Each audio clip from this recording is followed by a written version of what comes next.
जय श्री कृष्ण। अपाने जुहवति प्राणं प्राणे पानं तथा परे प्राणापानगतिरुद्ध्वा प्राणायामपरायणाः। अध्याय 4 श्लोक 29। अपरे नियताहाराः प्राणान् प्राणेषु जुह्वति सर्वेप्येते यज्ञविदो यज्ञक्षपितकल्मषाः। अध्याय 4 श्लोक 30। व्याख्या। अपाने जुह्वति प्राणायाम परायणाः। इस 19वें श्लोक में अपरे कर्ता और जुह्वति क्रिया एक ही आई है, अतः यहाँ पूरक, कुंभक और रेचक पूर्वक किया जाने वाला एक ही प्राणायाम रूप यज्ञ लिया गया है।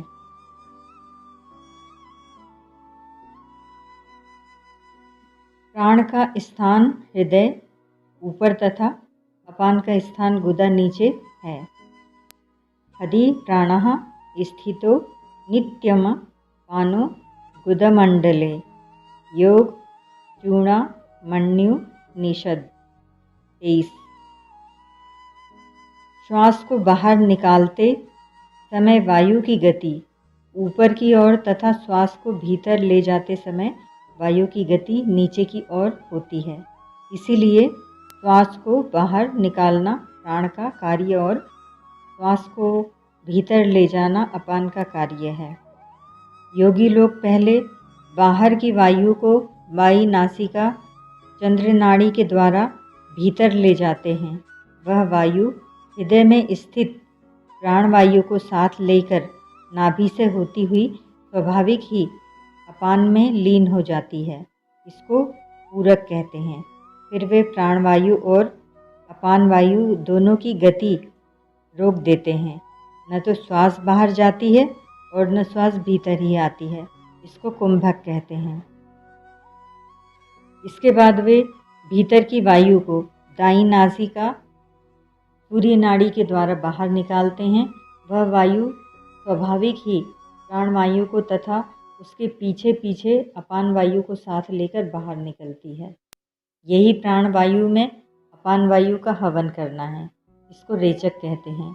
4 भगवन नाम से पूरक, 16 भगवन नाम से कुंभक और 8 भगवन नाम से रेचक किया जाता है। इस प्रकार योगी लोग पहले चंद्र नाड़ी से पूरक, फिर कुंभक और फिर सूर्य नाड़ी से रेचक करते हैं। इसके बाद सूर्य नाड़ी से पूरक, फिर कुंभक और फिर चंद्र नाड़ी से रेचक करते हैं। इस तरह बार बार पूरक, कुंभक, रेचक करना प्राणायाम रूप यज्ञ है। परमात्मा प्राप्ति के उद्देश्य से निष्काम भाव पूर्वक प्राणायाम के परायण होने से सभी पाप नष्ट हो जाते हैं।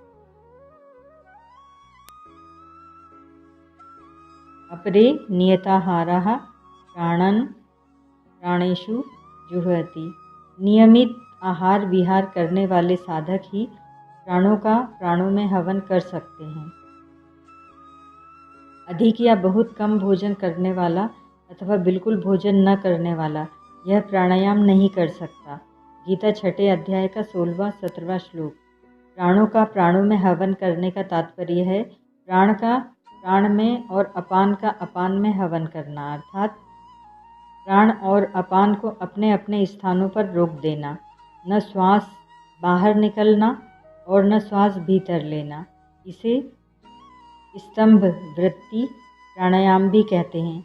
इस प्राणायाम से स्वाभाविक ही वृत्तियाँ शांत होती हैं और पापों का नाश हो जाता है।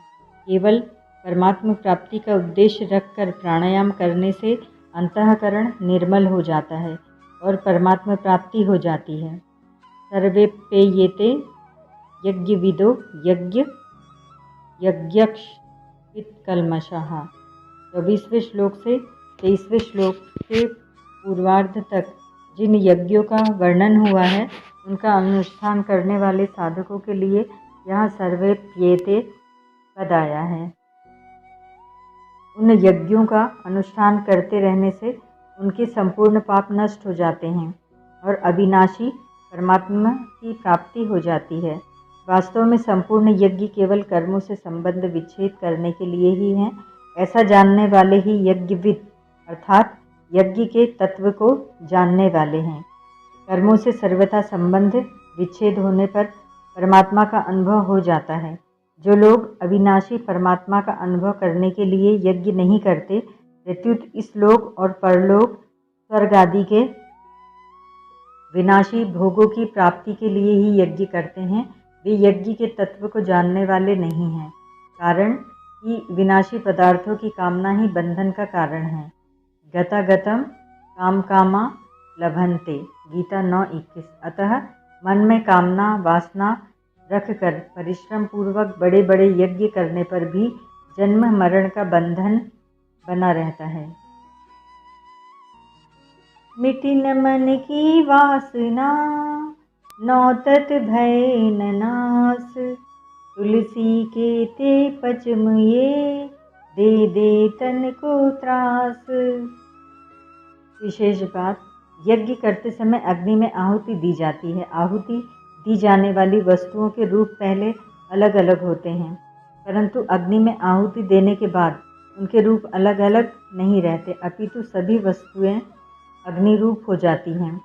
इसी प्रकार परमात्मा प्राप्ति के लिए जिन साधनों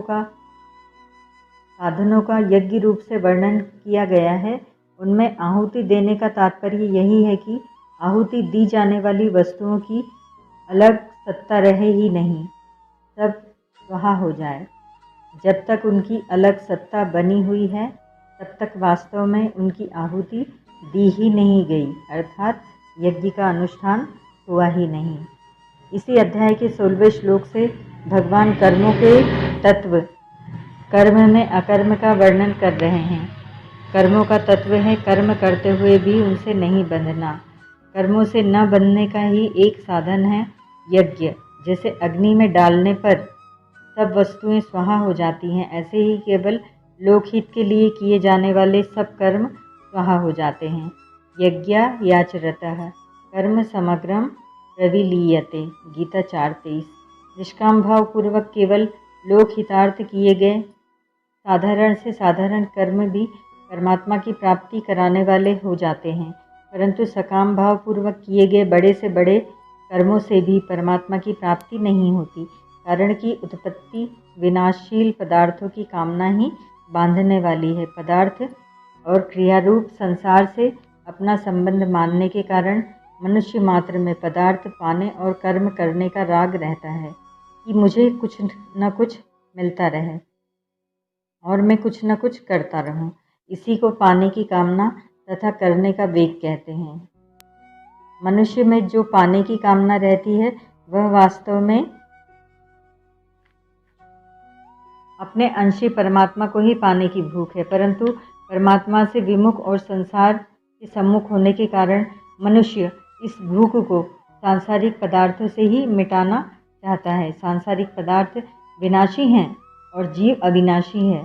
अविनाशी की भूख विनाशी पदार्थों से मिट ही कैसे सकती है? परंतु जब तक संसार की सम्मुखता रहती है, तब तक पाने की कामना बनी रहती है।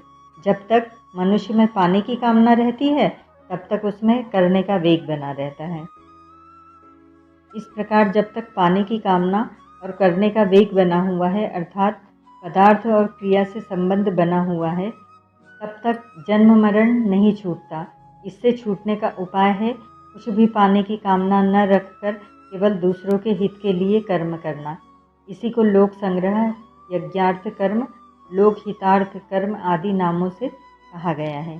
केवल दूसरों के हित के लिए कर्म करने से संसार से संबंध छूट जाता है और असंगता आ जाती है। अगर केवल भगवान के हित के लिए भगवान के लिए कर्म किए जाएं, तो संसार से संबंध छूटकर असंगता तो आ ही जाएगी। इसके साथ एक और विलक्षण बात यह होती है कि भगवान का प्रेम प्राप्त हो जाता है। परिशिष्ट भाव, निस्वार्थ भाव से केवल दूसरों के हित के लिए कर्तव्य कर्म करने का नाम यज्ञ है।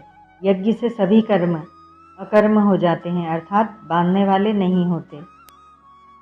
24वें से 30वें श्लोक तक कुल 12 प्रकार के यज्ञ बताए गए हैं, जो इस प्रकार है।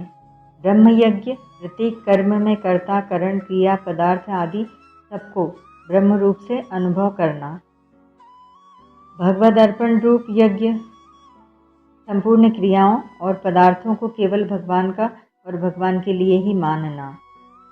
तीसरा, अभिन्नता रूप यज्ञ असत्य से सर्वथा विमुख होकर परमात्मा में लीन हो जाना, अर्थात परमात्मा से भिन्न अपनी स्वतंत्र सत्ता न रखना। कर्तव्य कर्म रूप यज्ञ केवल दूसरों के हित के लिए संपूर्ण कर्तव्य कर्म करना। चौथा, संयम रूप यज्ञ एकांत काल में अपनी इंद्रियों को विषयों में प्रवृत्त न होने देना। पांचवा, विषय हवन रूप यज्ञ व्यवहार काल में इंद्रियों का विषयों से संयोग होने पर भी उनमें राग द्वेष पैदा न होने देना। गीता दूसरे अध्याय का 64वां 65वां श्लोक। छठवां, समाधि रूप यज्ञ मन बुद्धि सहित संपूर्ण इंद्रियों और प्राणों की क्रियाओं को रोककर ज्ञान से प्रकाशित समाधि में स्थित हो जाना। सातवां, द्रव्य यज्ञ संपूर्ण पदार्थों को निस्वार्थ भाव से दूसरों की सेवा में लगा देना। आठवां, तपोयज्ञ अपने कर्म के पालन में आने वाली कठिनाइयों को प्रसन्नतापूर्वक सह लेना। नवा, योग यज्ञ कार्य की सिद्धि असिद्धि में तथा फल की प्राप्ति अप्राप्ति में सम रहना। 10वां, स्वाध्याय रूप ज्ञान यज्ञ दूसरों के हित के लिए सत शास्त्रों का पठन पाठन नाम जप आदि करना। 11वां, प्राणायाम रूप यज्ञ पूरक कुंभक और रेचक पूर्वक प्राणायाम करना। 12वां, स्तंभवृत्ति चतुर्थ प्राणायाम रूप यज्ञ नियमित आहार करते हुए प्राण और अपान को अपने अपने स्थानों पर रोक देना। इन सब का तात्पर्य है कि हमारी मात्र क्रियाएं यज्ञ रूप ही होनी चाहिए, तभी जीवन सफल होगा। तात्पर्य है कि हमें अपने लिए कुछ नहीं करना है। क्रिया और पदार्थों के साथ हमारा कोई संबंध नहीं है। हमारा संबंध परमात्मा के साथ है जो क्रिया और पदार्थ से रहित है। ओम तत्सत।